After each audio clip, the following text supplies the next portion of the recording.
Amém, irmão, na paz do Senhor. Amém. Irmãos, abra a Bíblia em Mateus, capítulo 25.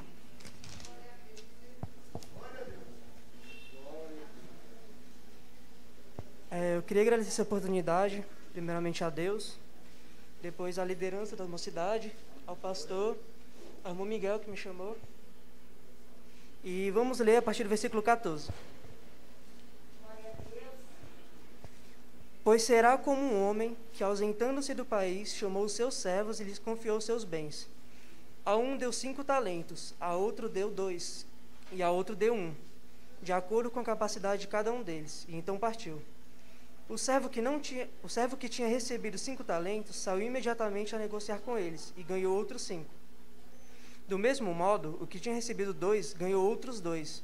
Mas o servo que tinha recebido 1 talento, saindo, fez um buraco na terra e escondeu o dinheiro do seu senhor. Depois de muito tempo, o senhor daqueles servos voltou e fez um ajuste de contas com eles. Aproximando-se o que tinha recebido 5 talentos, entregou outros 5, dizendo: O senhor me confiou 5 talentos, eis aqui outros 5 que ganhei. O senhor disse: Muito bem, servo bom e fiel. Você foi fiel no pouco, sobre o muito colocarei. Venha participar da alegria do seu senhor. E aproximando-se também o que tinha recebido 2 talentos, disse: O senhor me confiou 2 talentos, eis aqui outros 2 que ganhei. Então o senhor disse: Muito bem, servo bom e fiel. Você foi fiel no pouco, sobre o muito colocarei. Venha participar da alegria do seu senhor. Chegando por fim o que tinha recebido 1 talento, disse: Sabendo que o senhor é um homem severo, que colhe onde não plantou e ajunta onde não espalhou, fiquei com medo e escondi o seu talento na terra. Aqui está o que é seu. Mas o senhor respondeu: Servo mau e preguiçoso, você sabia que eu colho onde não plantei e ajunto onde não espalhei? Então você devia ter entregado o meu dinheiro aos banqueiros, e eu, ao voltar, receberia com juros o que é meu. Portanto, tirem dele o talento e deem ao que tem 10, porque a todo o que tem mais será dado, e terá em abundância, mas a que não tem, até o que tem lhe será tirado. Quanto ao servo inútil, lancem-no para fora, nas trevas. Ali haverá choro e ranger de dentes. Irmãos, eu queria falar hoje sobre obediência a Deus. Eu queria começar com uma pergunta sobre o porquê nós devemos obedecer a Deus. E, primeiramente, porque isso se trata diretamente da nossa salvação. Jesus fala em João 3 que aquele que não nascer da água e do Espírito não poderá ver o reino dos céus. Irmãos, nós somos salvos unicamente pela fé, mas a obra, ela é a prova da nossa fé. Eu queria ler com os irmãos aqui em 1 Pedro, capítulo 1, a partir do versículo 6, que diz assim: Nisso vocês exultam, embora no presente, por breve tempo, se necessário, sejam contristados por várias provações, para que, uma vez confirmado o valor da fé que vocês têm, muito mais preciosa do que o ouro perecível, mesmo apurado pelo fogo, resulte em louvor, glória e honra na revelação de Jesus Cristo. Mesmo sem tê-lo visto, vocês o amam, mesmo não o vendo agora, mas crendo nele, exultam com alegria indescritível e cheia de glória, obtendo o alvo dessa fé, a salvação da alma. Então, irmãos, primeiramente nós obedecemos a Deus, porque a nossa obediência é prova da nossa fé. A nossa obra é prova da nossa fé. Ela que prova que nós temos fé. E eu queria ler também em 1 Pedro, versículo 14, que fala assim: Como filhos obedientes, não vivam conforme as paixões que vocês tinham anteriormente, quando ainda estavam na ignorância. Pelo contrário, assim como é santo aquele que os chamou, sejam santos vocês também em tudo o que fizerem, porque está escrito: Sejam santos, porque eu sou santo. Deus ordena que nós sejamos santos. E outro motivo para que nós devemos obedecer é para conhecer o Senhor mais profundo, para ter intimidade com Ele. Em Hebreus 12, capítulo 14, fala assim: Procurem viver em paz com todos e busquem a santificação, sem a qual ninguém verá o Senhor. Então, irmãos, está claro que nós devemos obediência a Deus, até por Ele ser o nosso Deus. E voltando agora para a parábola dos talentos, essa parábola ela fala de um senhor, que ele era um senhor muito rico, ele tinha servos. E ele ia se ausentar do país e ele dá a seus servos talentos para eles administrarem. A um ele dá 5, a um ele dá 2 e a um ele dá 1. E a Bíblia fala que ele dá de acordo com a capacidade de cada um deles de administrar esses talentos. Porque Deus, irmãos, Ele não dá algo para nós que a gente não consiga aguentar. Ele sabe do que nós podemos lidar e Ele nos capacita a lidar com o que Ele coloca nas nossas mãos para cuidar. E eu queria começar falando do terceiro servo, o que recebeu um talento, de acordo com a sua capacidade.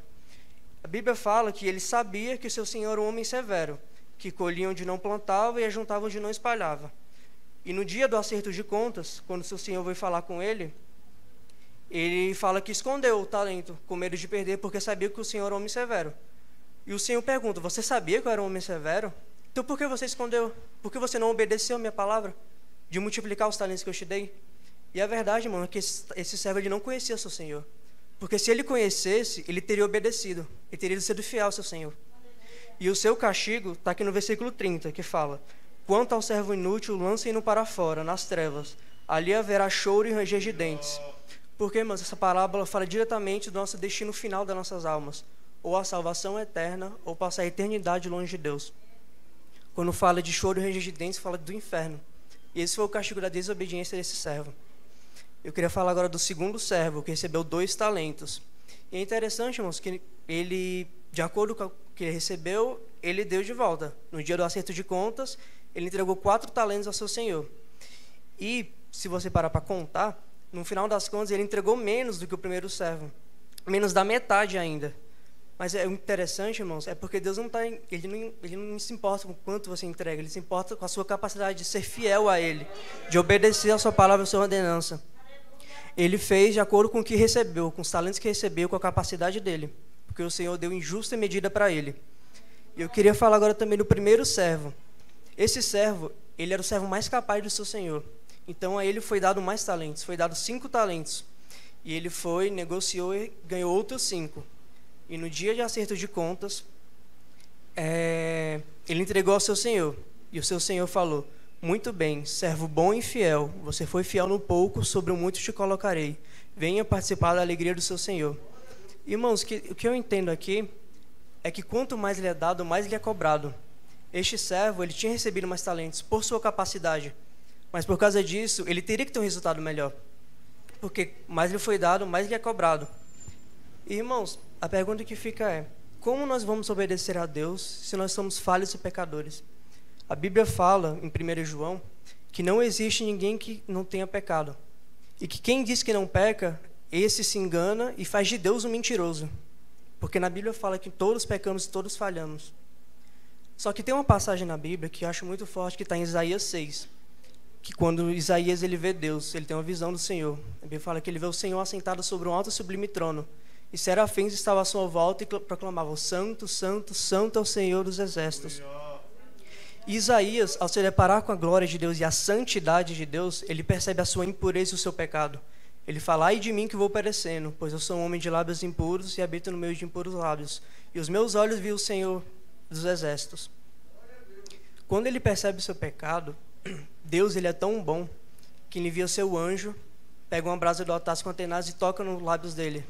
E ele fala: perdoado está o teu pecado e purificada a tua iniquidade. Porque o Senhor, ele não só, entre aspas, porque já é grande coisa, ele não só perdoa o nosso pecado, mas ele nos capacita a viver em santidade, a viver se desviando do mal e obedecendo a sua palavra. E eu queria ler também em Romanos, capítulo 8, que fala assim: agora, pois, já não existe nenhuma condenação para os que estão em Cristo Jesus, porque a lei do Espírito da vida em Cristo Jesus livrou você da lei do pecado e da morte. Porque aquilo que a lei não podia fazer por causa da fraqueza da carne, isso Deus fez, enviando o seu próprio Filho em semelhança de carne pecaminosa. E no que diz respeito ao pecado, e assim Deus condenou o pecado na carne. Irmãos, agora nós podemos viver uma vida de santidade a Deus, de obediência a Deus, pelo sacrifício de Cristo. A Bíblia fala que ele foi feita maldição na cruz em nosso lugar. O castigo que nos traz a paz estava sobre eles. E graças a ele, nós podemos ser reconectados com Deus. Então, irmãos, que nós possamos viver em obediência a Deus, esperando a volta do nosso Senhor, para que no dia que chegue o nosso acerto de contas, quando a gente estiver na frente de nosso Deus, Criador dos céus e da terra, ele vem olhar para a gente e falar: servo bom e fiel, entra no gozo do teu Senhor. E agradeço a oportunidade em nome de Senhor Jesus.